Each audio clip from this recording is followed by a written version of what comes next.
मोहतरम जगत गुरु शंकराचार्य जी से गुजारिश है कि वो अपने तसुरात पेश करें। ओम नमः शिवाय। ओम नमः शिवाय। ओम नमः शिवाय। इस महान कार्यक्रम के आयोजक गण, आगंतुक अतिथिगण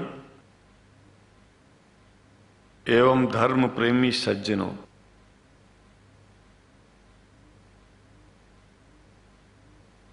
भगवान की जब कृपा होती है तो कभी धर्म की सच्चाई को जानने का अवसर मिलता है। मुसलमानों के बीच में लगातार कई वर्षों से हम जा रहे हैं और भारतवर्ष में एक नई प्रथा का प्रारंभ किया मैंने कि जब जगत गुरु शंकराचार्य भी मुसलमानों के बीच में जाकर के उनके प्रेम को समझ सके और इस्लाम की सच्चाई को जान करके इस्लाम को सारी दुनिया में एक इंसानियत का सबसे बड़ा पाठ सिखाने वाला धर्म मानने के लिए लोगों को समझावे।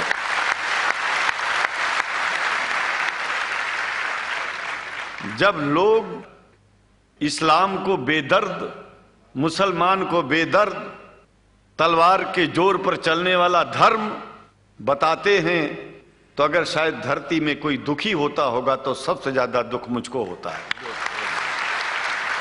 ये न सच्चाई है और न कभी ये सच्चाई हो सकती है। जिस इस्लाम ने पहला कलमा ही कुरान शरीफ का ये बताता है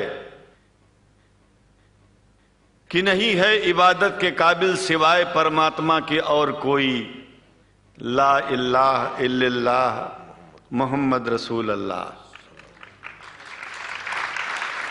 भला आप बताइए, वेदों का रस निचोड़ करके मोहम्मद साहब ने परमात्मा की इबादत करके परमात्मा के पैगाम को एक ही कलमे में दे दिया। इससे बड़ा ग्रंथ दुनिया में और क्या हो सकता है। अगर कुरान के पहले कलमे को ही पढ़ करके हिंदू अपने धर्म का पालन करना चाहे तो उससे बड़ा धर्मात्मा शायद कोई नहीं होगा। कुरान को हमने गहराइयों में जा करके तो नहीं अनुभव किया, लेकिन कुरान के मानने वालों के हृदय की गहराइयों में जाके देखा कि अगर इस्लाम को पूरी दुनिया अगर स्वीकार कर ले तो इसमें कोई बुराई नहीं है। इस्लाम परमात्मा के द्वारा बताया गया सिद्धांत है। इस्लाम किसी व्यक्ति का अपना नियम नहीं है, अपना सिद्धांत नहीं है।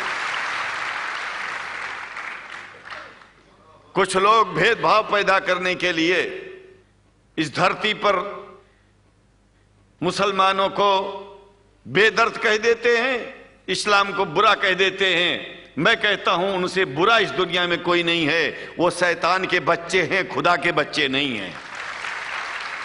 क्योंकि जहां तक मेरी अपनी पहुंच है, हमने वेदों को पढ़ा, पुराण को पढ़ा, शास्त्रों को, हिंदू धर्म ग्रंथों को पढ़ा। उसके बाद में मुसलमानों के बीच में जाना शुरू किया।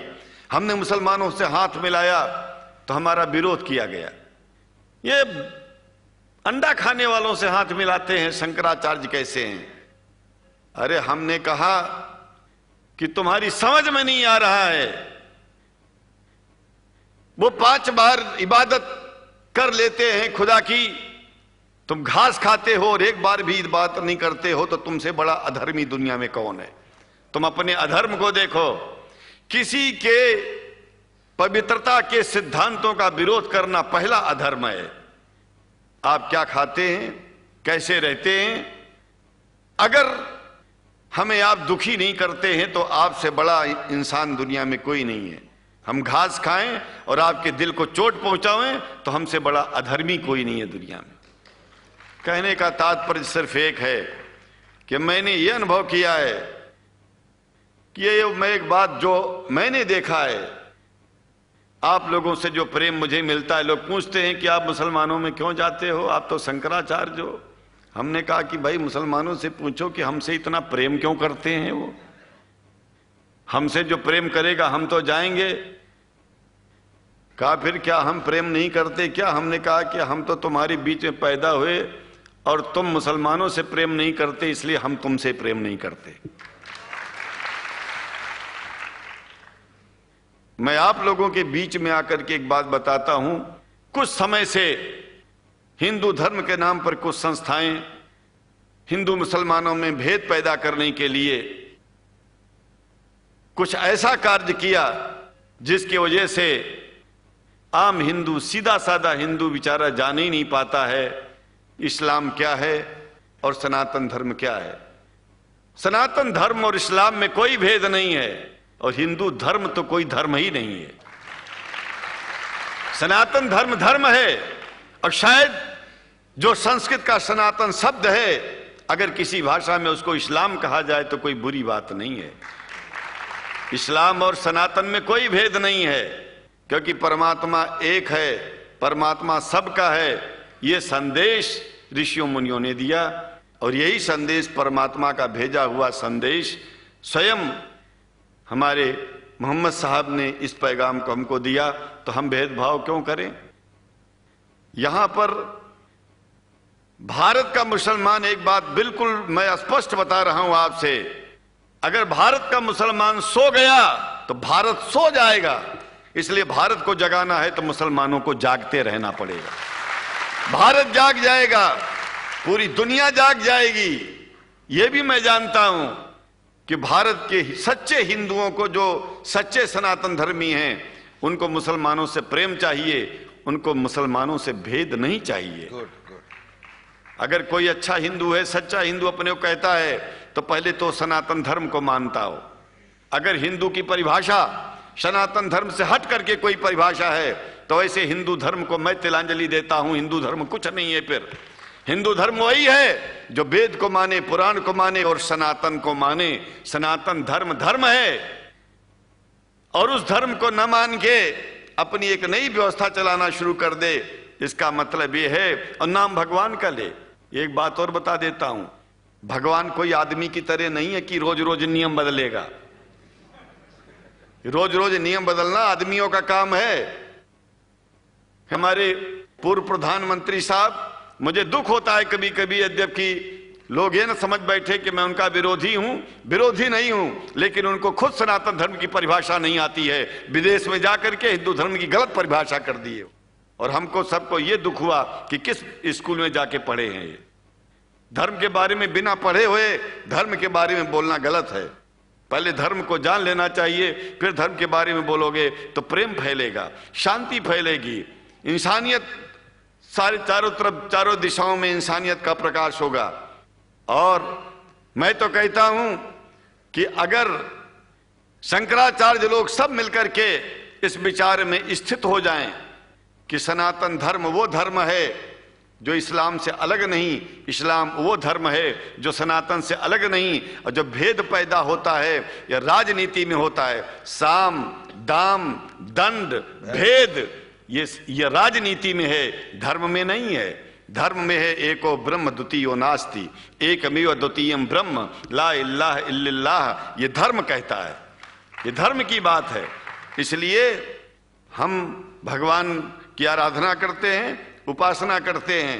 परमात्मा एक है और परमात्मा बार बार नियम नहीं बदलता कि धरती पर इंसान बदलते जा रहे हैं तो परमात्मा अपना नियम बदलता चला जा रहा है। एक बात याद रखिएगा, जब से शुरुआत हुई होगी और जब तक ये दुनिया रहेगी, ईश्वर का सिद्धांत एक था, एक है, एक ही रहेगा। मानने वाले आपस में भेद पैदा करें तो इसमें उसका कोई दोष नहीं है। दोष तो उन लोगों का है जो लोग भेद पैदा करके प्रतिष्ठा पा चाहते हैं। खास करके इतना जान लीजिए, धर्म भेद को मिटाता है और राजनीति भेद को बढ़ाती है। राजनीति का स्तर केवल राष्ट्र की व्यवस्था तक है और धर्म पूरे विश्व के लिए है। राजनीति से केवल आप देश का हित कर सकते हैं, लेकिन अगर विश्व का हित करना चाहते हैं तो धर्म की आवश्यकता है, और वो धर्म कुरान में स्पष्ट रूप से अच्छी तरह से समझाया गया है, बताया गया है। हमें हिंदी की कुरान भी प्राप्त है, उपलब्ध है, आज अंग्रेजी की भी मिल गई है।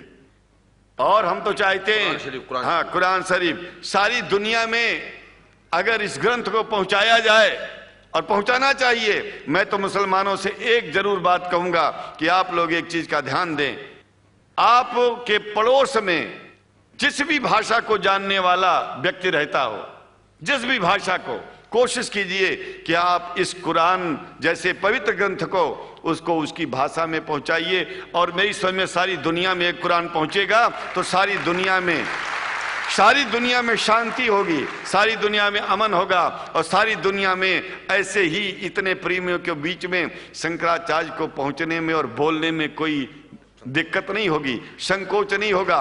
आप लोग भी निडर हो जाइए, आप लोग भी संकोच छोड़िए। हम जानते हैं कभी कभी संकोच में, कभी कभी इस देश के कुछ जो फिरका परस्त लोग हैं उनकी उल्टी सीधी योजनाओं में हम लोग एक दूसरे से मिल नहीं पाते। हम हाथ पसारे हुए आपके सामने खड़े हैं, आए हैं, हम आपको गले से लगा रहे हैं, लगाते हैं, दिल भी मिलाएंगे, गला भी मिलाएंगे, और जरूरत पड़ गई तो आप लोगों के लिए दिल कटाने की और सिर कटाने की जरूरत पड़ जाए तो इस्लाम के लिए शंकराचार्य आपका साथ देगा। क्योंकि शंकराचार्य जानते हैं इस्लाम धोखा नहीं है, शंकराचार्य जानते हैं इस्लाम बर्बादी का रास्ता नहीं है। शंकराचार्य को पता है कि जो वेद में लिखा है वही कुरान में लिखा है, इसलिए हमारा धर्म नहीं छूटेगा, हमारा धर्म और आगे बढ़ेगा। अगर हम मुसलमानों को अपना सगा मानते हैं तो मुसलमान परमात्मा का बनाया है, आदमी का नहीं। हिंदू जो अपने को कहते हैं वो भी जान लें कि वो परमात्मा के बनाए हैं, तो मुसलमानों से भेदभाव करना बंद कर दें और हमारी तरह सबसे प्रेम करें। डॉक्टर लखनऊ साहब, देखिए मैं अपरिचित था, जानता नहीं था, और मैं बड़ा प्रसन्न हूँ कि वो समय निकाले और यहाँ आए। उनको तो मैं धन्यवाद क्या दूं, मैं तो ये चाहूँगा कि परमात्मा उनको शक्ति दे कि हम लोगों को सबको ऐसे ही सुंदर दिव्य बड़ी सभाओं में संबोधित करते हुए और हम लोगों के ऊपर वो स्वयं कृपा बनाए रखें और हम उनके साथ रहेंगे, जहाँ भी जरूरत होगी सदा जीवन में उनका साथ देते रहेंगे। इन्हीं शब्दों के साथ जीवन में अब जब भी याद करेंगे, जब तक मेरा शरीर है हम आपकी सभाओं में आते रहेंगे। ओम शांति ही शांति ही शांति। शुक्रिया, और अल्लाह ताला शंकराचार्य जी को हिदायत फरमाए। आमीन।